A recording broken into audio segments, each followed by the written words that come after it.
हरे कृष्णा राधे राधे। नमस्कार दोस्तों, आज की इस वीडियो में हम सुनेंगे ज्येष्ठ माह महात्म्य के 20वें अध्याय का पाठ। भगवान श्री हरि की भक्ति को प्राप्त करने का इससे सरल और दूसरा कोई अन्य मार्ग नहीं है।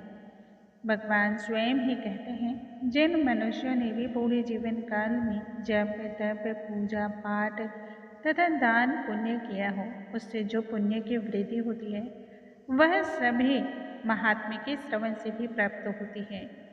श्री हरि की भक्ति को प्राप्त करने के लिए अन्य कोई चेष्टा करने की आवश्यकता नहीं है। सरल और सुगम मार्ग के द्वारा भक्ति प्राप्त की जा सकती है।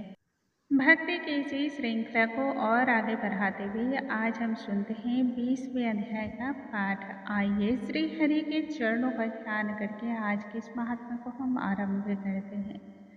बोलो भगवान श्री हरि की जय, स्वामी नारायण की जय। राजा पुलिंद ने जब श्री हरि के परम प्रिय भक्त राजा प्रचानवही को भक्ति रस में डूबे देखा, तब उसने उस राज्य पर आक्रमण कर दिया।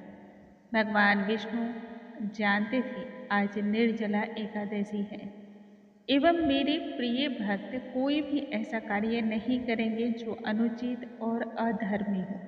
सो उन्होंने स्वयं ही से निपटने के उद्देश्य से एक विशाल कई सेना का निर्माण किया और राजा पुलिंद पर आक्रमण कर दिया।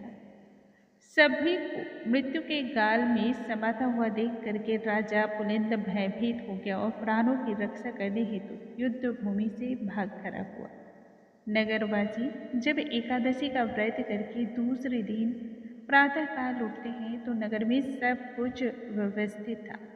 उन्हें ऐसा प्रतीत हुआ मानो कोई बुरा स्वप्न वह सभी देख रहे हों, और इस प्रकार से सभी ने अपने व्रत का पालन किया। ऋषियों ने जब इतने महात्म्य को सब सुना, तब स्कंद महाराज जी से कहने लगे कि हे स्कंद महाराज, समस्त मोह माया का नाश करने वाला तथा महाआश्चर्य को प्रकट करने वाले ज्येष्ठ महात्म्य के विषय में आपने अभी तक बतलाया, जो कि अत्यंत ही सुख प्रदान करने वाला है, सनातन धर्म को वृद्धि प्राप्त देने वाला है, शत्रुओं पर विजय प्राप्त करने वाले महाव्रत के अनुष्ठान होता हुआ देख करके राजा पुलिंद जब दुखी और भयभीत होकर के वहां से भाग खड़े हुए, तब उन्होंने आगे क्या किया। स्कंद महाराज कहने लगे कि हे ऋषियों, जब राजा शोकातुर में होकर के अपने बचे खुचे सैनिकों को साथ लेकर के अपनी नगरी को आया, तब अपने राज्य के कार्यभार को संभालने लगा, परंतु मन में वह पूर्ववासियों के वचन का ही चिंतन करने लगा। एकादशी के प्रभाव को दिव्य देख करके वह बार बार चिंतन करता, जिसे स्वयं उसने अपने नेत्रों से देखा था।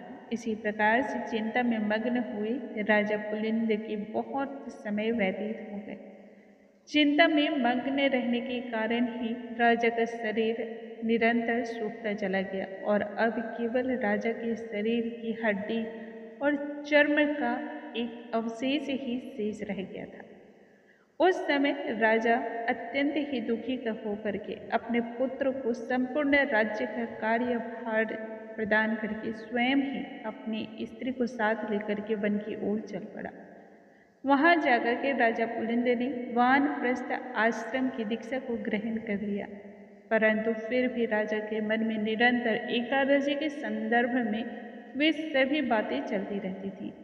राजा निरंतर अपने ही मन से प्रश्न करते और प्रश्न करते करते इस प्रकार से 12 दिनों का समय व्यतीत हो गया। उन दौरान में राजा पुलिंद को जो भी संत महात्मा मिले, वह सभी से एक ही प्रश्न करता था, एकादशी क्या है, इस व्रत की महिमा क्या है एवं व्रत की विधि क्या है। यह व्रत जो अत्यंत ही दुर्लभ, पवित्र तथा भगवान को अति ही प्रिय है, उस संदर्भ में जो मैंने देखा उससे बड़ा दूसरा कोई और सुख नहीं हो सकता और ना ही दूसरा कोई आश्चर्य हो सकता है। वहाँ पुण्य कर्म की वृद्धि होती है। यह देखते देखते और सोचते सोचते ही राजा के समय व्यतीत होने लगे। पूर्व जन्म के पुण्य कर्म का ही प्रभाव था कि अचानक ही उस पवित्र आश्रम में दत्तात्रेय ऋषि का आगमन हुआ। ऋषि के दर्शनों की अभिलाषा रखने को बहुत सारे ऋषि उस समय आए हुए थे। उन्होंने ऋषि की पूजन स्तुति की तथा विविध प्रकार से ऋषि के प्रति सेवा भाव भी प्रकट किया।